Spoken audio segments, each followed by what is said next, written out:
प्रिय बच्चों, आप लोग मंजरी पुस्तक की पृष्ठ संख्या 115 खोल लें। कल हम लोग भोजस्य राज्य प्राप्ति, भोज की राज्य प्राप्ति यानी भोज का राज्य पुनः पाने का, राज्य का राजा बनने की कथा इस कहानी में है, जिसका प्रथम गद्यांश कल हम लोग पढ़ चुके हैं। पहले पैराग्राफ की अंतिम पंक्ति किताब में ध्यान से देखिए। 115 पेज खोल लीजिए। अपि च यावद् असौ राज्यभारं वोढुम् अक्षमः तावत् त्वमेव राज्यं कुरु। और भी यानी भोज के पिताजी ने मरते समय अपने भाई से, मुंज से कहा था, अनुज छोटे भाई से, और भी जब तक यह राज्यभार ढोने में अक्षम है, असमर्थ है, बालक है, तावत त्वम एव राज्यम कुरु, तब तक तुम ही राज्य कुरु करो। दिवंगते राजनि राज्यम शासतः मुंजस्य पाप बुद्धि ही उत्पन्ना। राजा के दिवंगत होने पर राज्य का शासन करते हुए मुंज की पाप बुद्धि उत्पन्न हुई, पैदा हुई। उसके मन में पाप की बुद्धि आ गई। यद अयम बालो यदा युवा भविष्यति तदा अहम राजा न भविष्यामि इति। वो सोचने लगा कि पाप बुद्धि उत्पन्न हुई कि अयम बालो, यह बालक, यदा माने जब, युवा भविष्यति, भविष्यति माने होगा, जब यह बालक जवान होगा, तदा अहम राजा न भविष्यामि, तदा माने तब, अहम माने मैं, राजा नहीं होऊंगा, भविष्यामि होऊंगा, लिट लकार भविष्यत काल, एक वचन, उत्तम पुरुष। जब युवा होगा तब मैं राजा नहीं होऊंगा इति, ऐसा। ततः स भोजम हंतुम निश्चित्य स्वमित्रम वत्सराजम प्राह। शब्दों को देखते जाओ वीडियो में, मेरा पढ़ाने का ढंग देखते हुए उस वाक्य पर निगाह लगाओ, मेरा चेहरा मत देखो, केवल पैराग्राफ में लिखे हुए शब्दों को देखो। इसके बाद ततः स भोजम, वह, स माने वह, भोजम माने भोज को, हंतुम माने मारने के लिए, निश्चित्य माने निश्चय करके, स्वमित्रम वत्सराजम प्राह, अपने मित्र वत्सराज से, प्राह माने कहा। इसके बाद वह भोज को मारने के लिए निश्चय करके अपने मित्र वत्सराज से कहा, त्वं भुवनेश्वरी विपिने निशायाम भोजम हत्वा तस्य शिरम मह्यम देहि। तुम भुवनेश्वरी के विपिन में, विपिन माने वन में, विपिने वन में, सप्तमी विभक्ति एक वचन, वन में, निशायाम रात में, भोजम हत्वा भोज को मार कर, हत्वा माने हत्या करके, मार करके, तस्य शिरः मह्यम देहि, उसका सिर मुझे दो, मह्यम माने मुझे, देहि माने दो। वत्सराजः रात्रौ भोजम भुवनेश्वरी मंदिरम नीत्वा अवोचत। वत्सराज रात में भोज को भुवनेश्वरी मंदिर में लाकर, नीत्वा माने लाकर, अवोचत माने बोला। राजा भवतः बधः आदिष्टः इति। राजा ने भवतः माने आपके, भवतः माने आपके, वध का आदेश दिया है, वध आदिष्ट है, वध का आदेश दिया माने हत्या का आदेश दिया है। इति ऐसा। तस्मिन् काले भोज स्वरक्तेन बटपत्रे एकम श्लोकम अलिखत। उसी समय में, तस्मिन् काले उसी समय में, काले माने समय में, भोज ने स्वरक्तेन अपने रक्त से, अपने खून से, बटपत्र बरगद के पत्ते पर एकम श्लोकम अलिखत, एक श्लोक लिखा। तेन श्लोकेन वैराग्यम आपन्नः वत्सराज भोजम भूमिगृहांतरे सुरक्षितवान। तेन श्लोकेन, उस श्लोक के द्वारा, वैराग्य आपन्न, वैराग्य भाव में आकर के वत्सराज ने भोजम, भोज को, भूमि गृहांतरे, भूमि गृहांतर में यानी भूइधरे में, यानी अंडरग्राउंड भूइधरे में, जमीन के भीतर सुरक्षित कर दिया, उनकी हत्या नहीं की। स्वयं च कृत्रिमम मस्तकम राजानम दर्शयित्वा प्राह, और स्वयं खुद कृत्रिम मस्तकम, नकली मस्तक लेकर, सिर लेकर राजा को दिखाकर, प्राह दर्शयित्वा माने दिखाकर, प्राह माने कहा, श्रीमता यद आदिष्टम तत्साधितम, श्रीमान के द्वारा जैसा आदेश दिया गया, तत्साधितम वैसा हमने सिद्ध कर दिया, अर्थात मैंने भोज की हत्या कर दी। ततः भोजस्य तत्पत्रम राज्ञे अदधात, इसके बाद भोज के तत्पत्रम, उस पत्र को, राज्ञे अददात, राजा को दे दिया।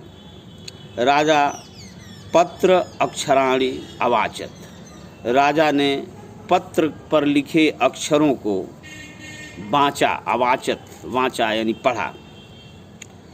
मानधाता च महीपति कृतयुगालंकार भूतो गतः,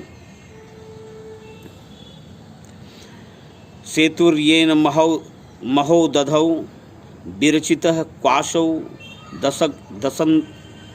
दशस्यन्तकः, अन्ये च अपि युधिष्ठिर प्रभृतयो याता दिवं भूपते, न एकेन अपि नैकेनापि समं गता वसुमती मुंज त्वया यास्यति। यह श्लोक भोज प्रबंध नामक रचना में भोज ने स्वयं लिखा। मानधाता, अर्थ देखो इसका, मानधाता च महीपति कृत युग अलंकार भूतो गतः। मानधाता राम के ही पूर्व वंशज थे। कृत अलंकार भूतो, कृत युग अलंकार, अपने युग के अलंकार स्वरूप, आभूषण सहित स्वरूप राजा मानधाता, सतयुग के आभूषण राजा मानधाता भी जो अपने युग के अलंकार स्वरूप थे, आभूषण स्वरूप थे, चले गए। गतः सेतुर्येन महोदधौ विरचित क्वाशौ दशस्य अंतकः, जिन्होंने समुद्र पर सेतु का, सेतु माने पुल, निर्माण कराया। दशानन रावण का वध करने वाले वे राम कहाँ हैं? क्वाशौ, दशस्यांतक, 10 सिर वाले दशानन रावण का वध करने वाले। और सेतुर्येन महोदधो, महोदधो यानी समुद्र, महाउदधि महासमुद्र पर सेतु, पुल बनाने वाले, और दशानन 10 सिर वाले रावण का वध करने वाले वो राम आज क्वाशव कहाँ हैं? अर्थात कहीं नहीं, वो भी दिवंगत हो गए। अर्थात वे भी धरती पर नहीं रहे। अन्य च अपि युधिष्ठिर प्रभृतयो याता दिवम भूपते। भूपते भूपति माने राजा।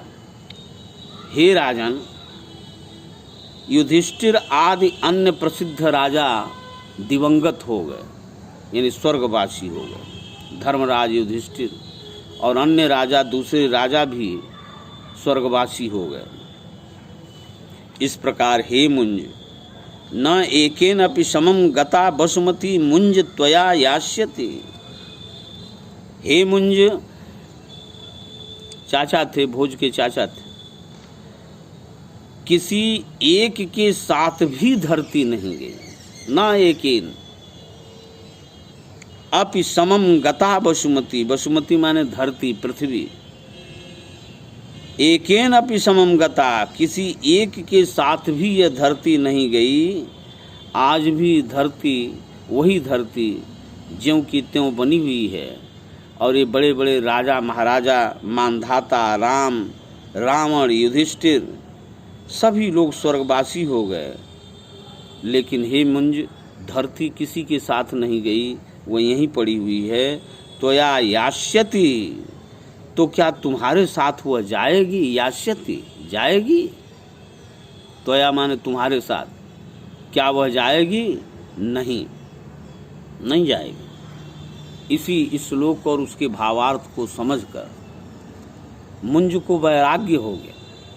और जब उसके सेनापति को वैराग्य हो गया, और जब वह श्लोक मुंज ने पढ़ा तो राजा, पंक्ति देखो पुस्तक में, राजा श्लोकस्य अर्थम विचार, श्लोकस्यार्थम संधि विच्छेद करेंगे तो श्लोकस्य अर्थम विचार्य अत्यंतम लज्जितः सन प्रायश्चित स्वरूपेण अग्नौ शरीरम दग्धुम समुद्यता। राजा श्लोक के अर्थ को विचार करके, समझ करके, अत्यंत लज्जित होकर के, सन माने होकर, प्रायश्चित पश्चाताप स्वरूप अग्नि में शरीर को दग्ध करने के लिए, जलाने के लिए समुद्यत हो गए, उत्सुक हो गए, लज्जा के मारे, पश्चाताप के मारे। तस्मिन एव, शब्दों को देखो पुस्तक में, तस्मिन एव काले भोज जीवत इति रहस्यम वत्सराजः उद्घाटितवान्। उसी समय में भोज जीवित है इति ऐसा रहस्य वत्सराज ने उद्घाटित किया, खोला।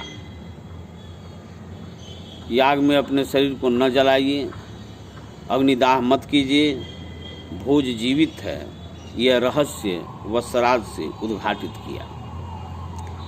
तेन अतीव प्रसन्नः मुंजः भोजम राज सिंहासने स्थापयित्वा स्वयं पत्न्या सह तपोवनम जगाम।